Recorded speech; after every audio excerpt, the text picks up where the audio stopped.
মৃত্যুবরণ করো না, কবরে আইসো না।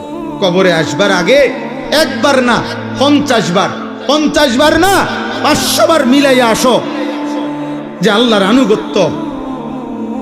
আনুগত্য পুরা করেছি কিনা। আল্লাহ বলেন হিসাব মিলে আসা। আমরা অনেকের আছে পুরুষ মানুষ, আমাদের মহিলারা বাজারের লিস্টি দেয়, দেখবেন মাসিক বাজারের মুদি মালের পেঁয়াজ 10 কেজি, রসুন 3 কেজি এমনি লেখা দেয় না।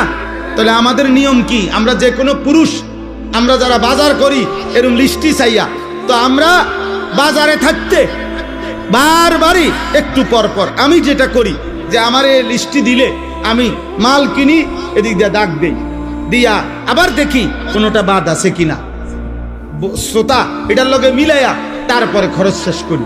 যেই দোকানদারে মালটা দেয়, যেই মুদি দোকানদার যার কাছে আমরা লেখাইছি, শ্রোতা লেখায়, মানে এটার মধ্যে ওইও যখন ওই বস্তার মধ্যে বইরা মালটা দেয়, সবটি মাইট পা সারলে ওই এটার লগে মিলাই কিনা বলেন, এমনি এমনি কোনা দিয়ে দেয়, দাগ দেয় না, দাগ দিয়ে দিয়া হয়ে বস্তার মধ্যে মালটা বুঝাই দিয়া, এই যে মাল 13টা, এখানে দিছি 13টা, হুজুর এত দাম নেন।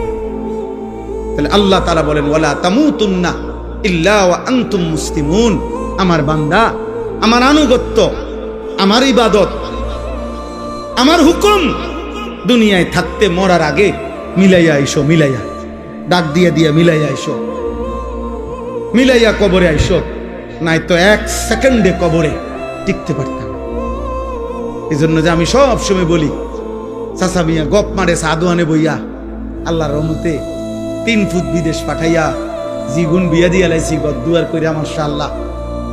এখন আল্লাহর রহমতে আপনার দোয়ায় আর কোনো টেনশন নাই, ওনার মরলেও কোনো দুঃখ নাই।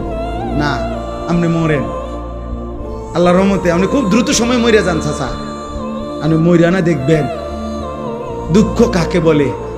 হ্যাঁ, কবর বুঝি বিদেশের হিসাবে কথা বলে না, কবর বুঝি বিল্ডিং এর হিসাবে। তো এটি কি কইলেন আপনি? এগুলা কি শুনাইলেন মানুষের? আখিরাতের কথা কি দিয়ে বুঝাইলেন?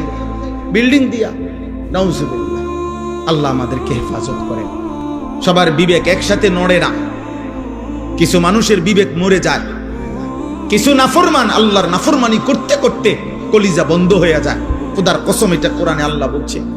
পাপ করতে করতে, নামাজ না পড়তে পড়তে, আল্লাহকে সেজদা না দিতে দিতে, অশ্লীলতার, নাফরমানি, বেহায়াপনা, অসভ্যতার নোংরামি করতে করতে খোদার কসম আল্লাহ বলেন অসংখ্য নাফরমানকে এক পর্যায়ে আমি তার অন্তর মোহর মেরে দেই, কান মোহর মেরে দেই, চোখে চূড়ান্ত পর্দা ফেলে দেই, আর কোনোদিন হেদায়েত দেই না।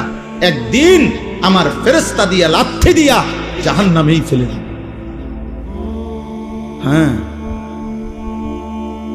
খাতামা আলা সামঈহি ওয়া কলবি ওয়া জাআলা আলা বাসারিহি গিশাওয়া। গুনাহের জন্য লম্বা করতে নাই, পাপকে দীর্ঘ করতে নাই। পাপের দীর্ঘ হইলে, গুনাহ লাগাতার হইলে সবচেয়ে বড় মুসিবত হইল, আর কোনদিন যদি আল্লাহ ফিরার সুযোগ আল্লাহ না দেয়, তো পৃথিবীর সমস্ত পীর বুজুর্গ যদি বাইকটাও কাউরে খাওয়ায়, আর তো আব্দুল কাদের জিলানীর আব্বাও যদি কবর থেকে আসে, মালিক যদি বলে তোরে আমি হেদায়েত দেব না, তো কায়নাতের সমস্ত পীর বুজুর্গ একসাথে তাসবিহ করেও আপনারে আর হেদায়েত দিতে পারে। আল্লাহ যাকে হেদায়েত দিবে না বলে ফেলে, তাকে আর কায়নাতের কেউ দিতে পারে। যদি পারত তাহলে রাসূলুল্লাহ সাল্লাল্লাহু আলাইহি সাল্লাম আবু তালেবকে ঈমান দিতে পারতেন, পারতেন কিনা? নবীজি সাল্লাল্লাহু আলাইহি ওয়াসাল্লামের চাইতে প্রিয় আল্লাহর মাখলুকের মধ্যে, আল্লাহর সৃষ্টির মধ্যে, আল্লাহর নিকটে এর চাইতে মাহবুব আর কেউ হইতে পারে? কথা বলে না। আর কেউ হয়েছে? আগামী তো হবে কেউ।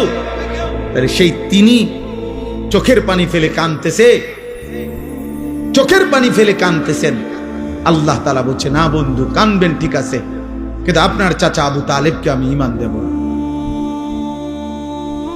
মৃত্যুর মুহূর্ত পর্যন্ত নবীজি চেষ্টা করছে, চাচা কালেমা বলেন, কালেমা বলেন, কালেমা বলেন। কুল লা ইলাহা ইল্লাল্লাহ কালিমাতান আশহাদু লাকা বিহা ইনদাল্লাহ। নিজের জন্য ভাবেন, নিজের জন্য। নিজের কলিজায় আল্লাহকে নেন, হৃদয়ে আল্লাহকে নেন। আমরা সবাই ব্যস্ত হয়ে গেছি অন্যরে হেদায়েত করার জন্য। সবাই আমরা ব্যস্ত হয়ে গেছি অন্যরে মোবাইল দিয়া দেখানোর জন্য। মনে হয় যেন আমি তো হুজুর আল্লাহর রহমতে আমনগো দোয়ায় জুনায়েদ বাগদাদি হয়েই গেছি, এখন আমি চেষ্টা করতে আছি অন্য মানুষেরে আব্দুল কাদের জিলানী বানাইতে। আমাদের ভাবটা এমন হয়ে গেছে, আমরা বেশি আত্ম বলা, আপন ভোলা, আপন বলা। আমি এখনো এই ছেলেদেরকে বলছি যে আব্বা তোমরা বলো, এশার নামাজ যখন চলতেছে, আমি যখন গেছি মসজিদে, আমার ডানে বামে আমি যে কয়জনরে দেখছি আমি ডাইকা মসজিদে পাঠাইছি। আমি তো তোমরা আয়োজক, তোমরা তোমাদের এই ছেলেগুলারে ডাকছিলেন এশার নামাজের জন্য, মাগরিবের নামাজের জন্য ডাকছিলেন, ফজরের নামাজের জন্য ডাকছিলানি কোনোদিন? তাহলে কেউ যদি কাউকে আল্লাহর দিকে না ডাকে, একজন বক্তা বুঝি কুমিল্লার থেকে আইসা, ঢাকা সিটান থেকে আইসা বুঝি সবাই রে জুনায়েদ বাগদাদি বানায় ফেলবে? এটা কি তাবিজ? এটা কি ফু? হ্যাঁ, যে আমি আপনাদের ফু দিয়ে দিলাম, আপনারা এখন একটা ফু দেব, আপনারা দেখবেন সাথে সাথে আপনারা সবাই হয়ে গেছেন বাইজিদ বুস্তামিয়া জুনায়েদ বাগদাদি। এটা এমন? এটা কি ম্যাজিক? এটা সার্কাস? এখানে আমাদের মেহনত চাই, আমাদের সম্মিলিত উদ্যোগ চাই, আমাদের সকলের আন্তরিক প্রচেষ্টা লাগবে ভাইয়া। আলহামদুলিল্লাহ, এটা এখন সুখের খবর, সফলতা, সুখবর এটা যে সারা বাংলাদেশে এখন পিচ্ছি পিচ্ছি ছেলেরা, সারা বাংলাদেশে আলহামদুলিল্লাহ। এটা বৃষ্টি আসার আগে ঠান্ডা বাতাস বয়, এটা নিয়ম। বৃষ্টির আগের বাতাস সবাই টের পায়, বুঝে। বৃষ্টির আগের বাতাসটাই ভিন্ন রকম হয়। বাতাসটা এত ঠান্ডা যে বাতাস এটা গায়ে লাগলেই মানুষ বুঝে বৃষ্টি আসতেছে। ঠিক তেমনি ভাবে সারা বাংলাদেশে তো আমরা আলহামদুলিল্লাহ দৌড়াই। আমরা দেখি এখন ক্লাস 6-এ পড়ে, 7-এ পড়ে, 8-এ পড়ে এমন ছোট ছোট বাচ্চারাও আল্লাহর কোরআনের মাহফিল, দ্বীনি মাহফিল, এরকম নওজোয়ানরা, ছোট ছোট কিশোর বাচ্চারা মাহফিলের আয়োজন, দ্বীনি মজমার আয়োজন করতেছে। ইনশাআল্লাহ এটা বোঝা যায় যে ঠান্ডা বাতাস বইতেছে, আগামী দিনে ইসলামের পতাকা পৃথিবীময় উড়বে ইনশাআল্লাহ। সমাজ উল্লেখযোগ্য পরিবর্তন হবে।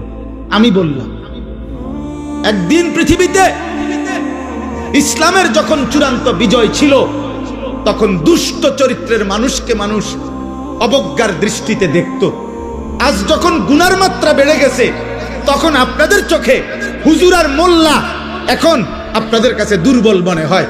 কিন্তু একদিন ইনশাআল্লাহ মালিক যখন চাইবে অবস্থার পরিবর্তন হবে, তখন আমি বললাম প্রত্যেক সমাজে, মনে রাখো ছেলেরা, তোমরা যারা চরিত্রহীন, বেনামাজি, মদখোর, নেশাখোর, গাঁজাখোর, ফুট্টাখোর, বাবাখোর, ইয়াবাখোর, সুদখোর, হারামখোর, কিস্তিখোর, লোকে তোদেরকে দেখলে থুতু মারবে, থুতু মারবে, থুতু মারবে। মনে রাখে, লোকে তোদেরকে দেখলে থু দিবে, থুতু মারবে ইনশাআল্লাহ। মনে রাখিস।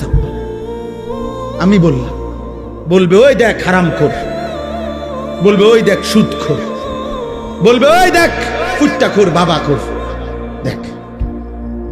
এইভাবে ইশারা দিয়ে দেখা।